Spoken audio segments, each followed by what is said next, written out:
Calculus lesson, the fundamental theorem of calculus, part 2.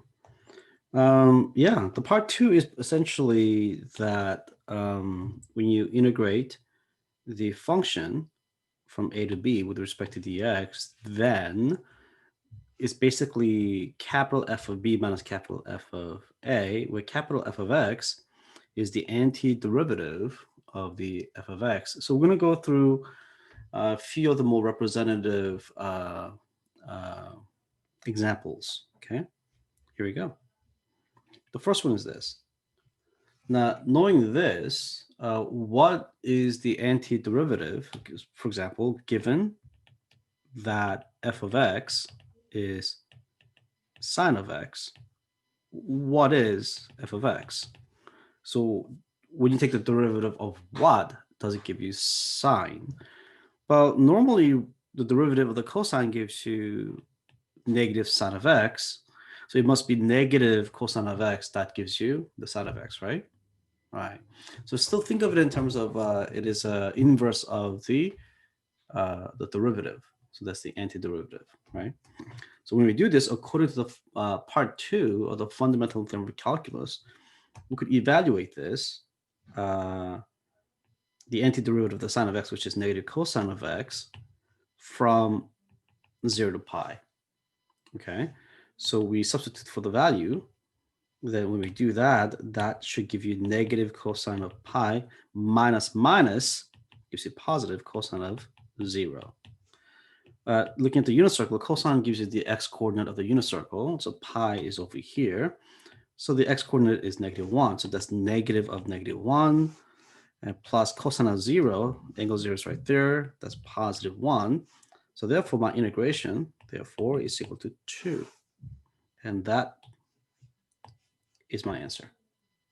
Okay, guys? All right. All right, guys, let's slide down to part B. The question here is okay, so given that f of x is e to the negative 2x, right? Then what is f of x? Capital F of x, the antiderivative. Okay, so we don't know what it is. So we know that the derivative of e to the x is e to the x, and but if there's a coefficient in front of it, using the chain rule, you get the value in the front. So you could kind of see right away that the f of x is negative 1/2 x e to the negative 2x. Go ahead, take a derivative, see what happens. So the ddx of f of x is ddx of negative 1/2 of e to the negative 2x. The negative half, we don't worry about it. E to the 2x is e to the 2x times the derivative of the, taking the chain rule, that gives you negative 2. So they cancel. So therefore, it's e to the negative 2x. So I'm pretty sure that's the answer, right? Well, if you want to go forward with this, rather than doing it this way, you could just say let f of x is equal to c times e to the negative 2x. Then when you take the derivative of that, right? So what is f prime of x, guys? Right? ddx of that. Well, that's equal to what? ddx of c times e to the negative 2x, right? The derivative of the capital F is a small f, which is e to the negative 2x, right? And then when we take the derivative of the other one, that gives negative 2c times e to the negative 2x. They cancel. So the c here has to be negative 1/2, which yields this. And we checked it just now, didn't we? Right. Yeah, so I think as you do this, you could do this like mentally in your head, right? So we just need to get used to it. There is another method to doing this. I will talk more about that later, right? So now we know that this is equal to the antiderivative of e to the negative 2x is equal to negative 1/2 e to the minus 2x evaluated from 0 to 4. Now, when you substitute in 4, 0, and 4 for the x, you could kind of factor out the negative half, right? Right. And when you do that, when you plug in for 4, you get e to the negative 8 minus e to the negative 0. We know that's 1. So this is equal to negative 1 over e to the 8. That's what I is equal to, right? Correct. Okay.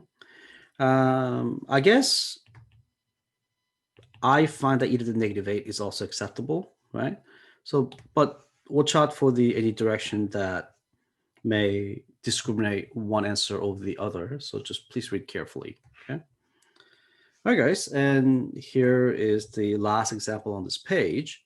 And you know that you could take out the coefficient to the front, right? So clearly we know that this is equal to 1 over x dx evaluated from that.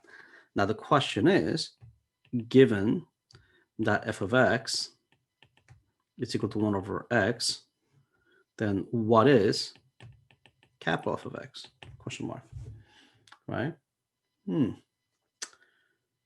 As it turns out, guys, it is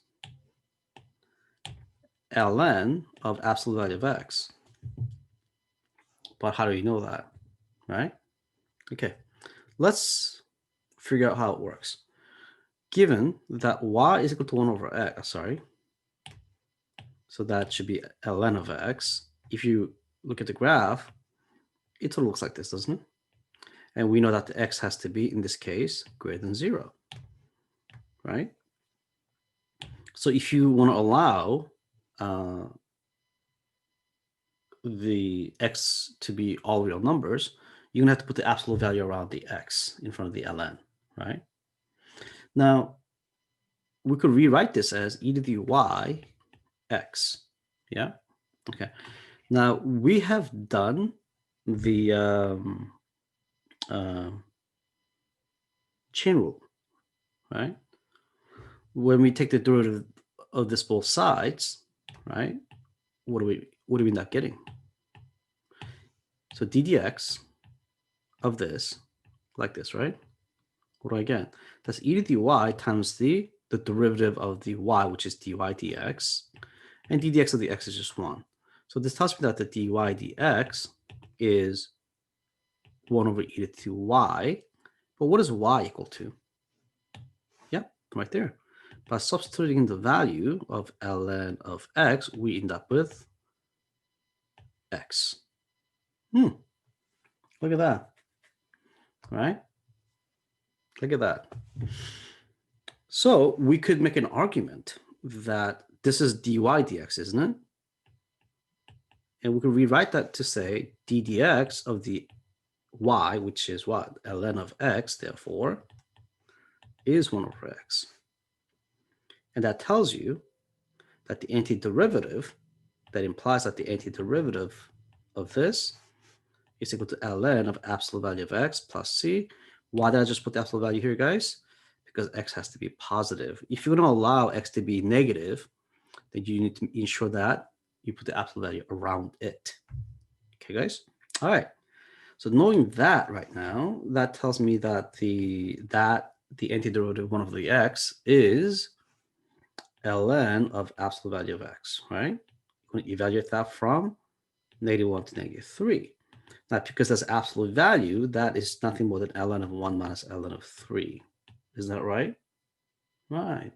And using the, what do you call this? The logarithm property, we could rewrite that as twice the ln of 1/3. Yes? Or you could rewrite that as the negative ln of 9. So if I ask for the most simplified form possible, what you should consider is this form right here, right? And that's actually my expectation of the answer. The question is, how do I get there, right? The question mark gets because 2 ln of 1/3 gives you ln of 1/3 squared, which is ln of 1/9. If you think about it, that's ln of 9 to the -1. You can bring that to the front. That gives you negative ln of 9. All right, guys? All right. All right. So this is your turn. So I want you to try this problem on your own, and I need you to complete this and submit it as part of the annotated notes. I just want to see how far you could go on your own. Okay, guys? All right, guys. That is it for me. So I shall see you in the next video. All right, guys? All right. Have a good night.